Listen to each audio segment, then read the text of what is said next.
Hey, it's the champion. You're listening to Tarvis Take, the most informative take in boxing. Just remember where you heard it first.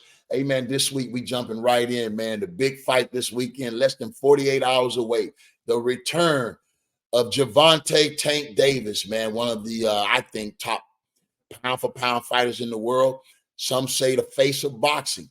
But we're going to know more after this Saturday. I think he faces one of his toughest competitors to date.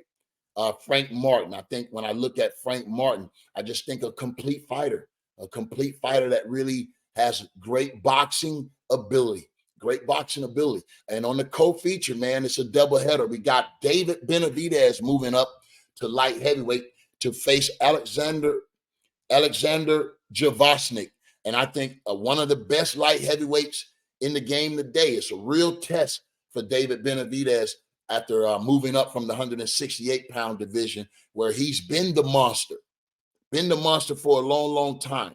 But there's another monster, light heavyweight, Arthur Beterbiev, who he's faced. Gvozdyk has faced. And unfortunately, he was stopped in that fight in the 11th round. But before that, leading up to that fight, it looked like Gvozdyk belonged in that ring. It wasn't like he was a fish out of water. He competed. He let his hands go. You know, he wasn't intimidated. And I think that says a lot for him going into a fight with the monster David Benavidez. I think when you face the monster like Arthur Beterbiev, I mean, I don't think there's too many monsters that's going to unnerve you or really, intimidate you from that point of view. This is a solid guy, Olympic bronze medalist, must say that, Olympic bronze medalist. So he comes in with some Olympic pedigree, and that speaks volumes. Even though we know David had a long amateur background, he didn't make it as far as Oleksandr Gvozdyk did. So he can lean on that amateur experience early, I believe, and with his mindset not being intimidated, I think this is going to be an interesting fight for the first 6 or 7 rounds. I don't know. I believe you're not going to know who is supposed to be winning this fight until I think David Benavidez pulls away, maybe around 7 or 8, maybe 9, we get a knockdown or something like that. But early on in this fight, I think David's going to have his head on a swivel, man, because here's a guy that knows his way around the ring, comes in with some championship experience. And this is not just a guy that is used to losing. He only lost once, and he lost to the monster in the light heavyweight division. So when you look at on paper with David moving up, this could be a very contested fight while it lasts. I believe David's going to have to find his rhythm and find his what we call getting his zone, so to speak, from a boxing terminology. He's going to have to find his zone. I don't think that's going to be easy with a real solid fighter, a bigger guy that he's used to facing, Oleksandr Gvozdyk, man. So they're fighting for the WBC light heavyweight interim title. So the fighter, the champion, the winner of this fight will be in line to face Arthur Beterbiev again. If Gvozdyk can win this fight, or it sets up a David Benavidez and an David Benavidez versus an Arthur. Damn, what am I saying? Arthur Beterbiev, right? Benavidez and a Beterbiev. God damn, that's a tongue twister. Please forgive me. But anyway, that fight, I believe, at light heavyweight is a fight that the fans would want to see, with David Benavidez moving up and maybe facing the monster at light heavyweight. 2 monsters against each other when only one monster can win. I think that fight sells, and I think that's the fight the fans can look forward to if David Benavidez is successful in defeating Oleksandr Gvozdyk. And that's going to be a great co-feature and a supporting fight for what's to come, the main event. And which would be contested between Tank Davis and Frank Martin for the WBA World Lightweight Championship. And when you look at Tank Davis, man, what can you say about his ability, his talent, his gifts in the ring? I think this guy is more God-given talent, has more God-given talent than I think, anyone in the game today. And when you look at his mental approach, I think we can see He's developing and maturing a lot more when you look at how he's handling himself in these press conferences and all, the weigh in and everything. I think he's settled in being the man. And I mean, and he's could have only gotten comfortable with that, over the last year because, he was still trying to find his mark and solidify himself. And I think when you look at those wins over Ryan Garcia, when he had that win, and over a guy that has recently claimed the championship and when he Pitbull Cruz knocked out Rolly Romero.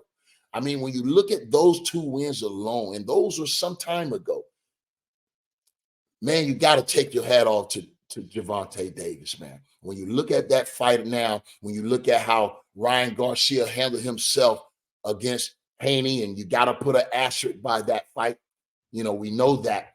But the way he performed is still the way he performed. And, he did well. And I think, again, I think a lot of that was because Haney didn't do what he was supposed to do. You know what I mean? But again, when you look at the way Tank Davis handled Ryan Garcia, was a masterpiece. Then when you look at how he handled Pitbull Cruz, even though he got hurt in that fight. And even though he was hurt, he was able to figure it out. And I think that's what I think separates Tank Davis from everyone else in the world, man. It's that boxing IQ. That boxing IQ, his intuitiveness, man, his instincts. You feel me? And when you look at his antennas, he looks like he's boxing with eyes behind his head. He anticipates, and he got a feeling like nobody else in that ring. And the counter punching that he does is second to none.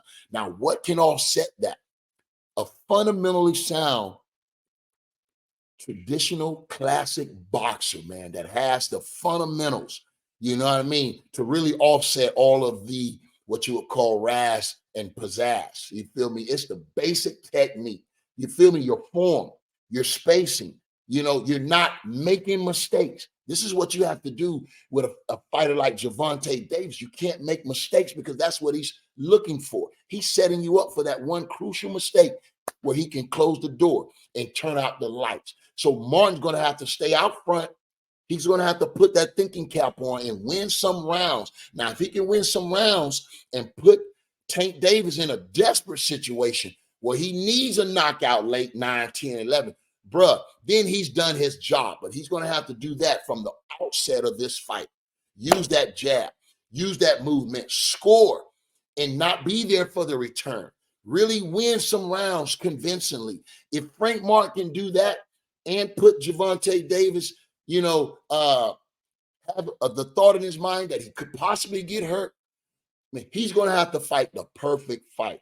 He's going to have to fight the perfect fight. And when I look at Frank Martin's resume, I think he got one fighter on there that I was really impressed with, that win. And because I had high hopes for this young man. You feel me? And when he beat this guy, you know what I mean? Miguel Rivera. When he beat Miguel Rivera, I really started to look at Frank Martin in a different way. You feel me? Because I had Rivera, the way he was looking. I mean, this guy looking like he was finna make a mark.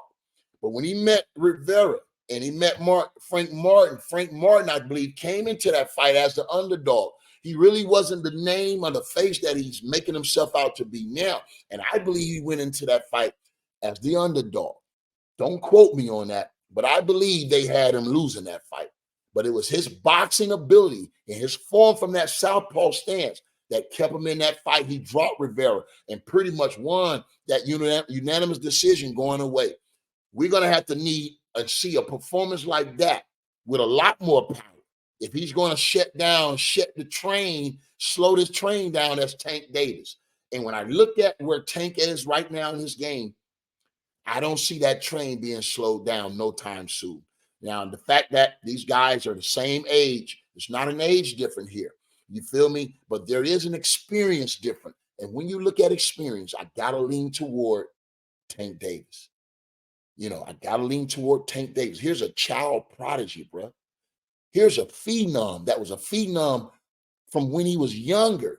You feel me? And he's been going through steps, and they haven't been wrong yet. Now look at where he stands. You feel me? They knew Tank Davis could have this type of ability a long time ago. You feel me? Now they just want to know, can he maintain, stay focused, and keep his mind on the prize? You know what I mean? And that's continuing to win, no matter who they put in front of him, figuring it out. You know what I mean? Having that type of resolve, having that type of talent and skill set to figure it out, no matter who's in front of you.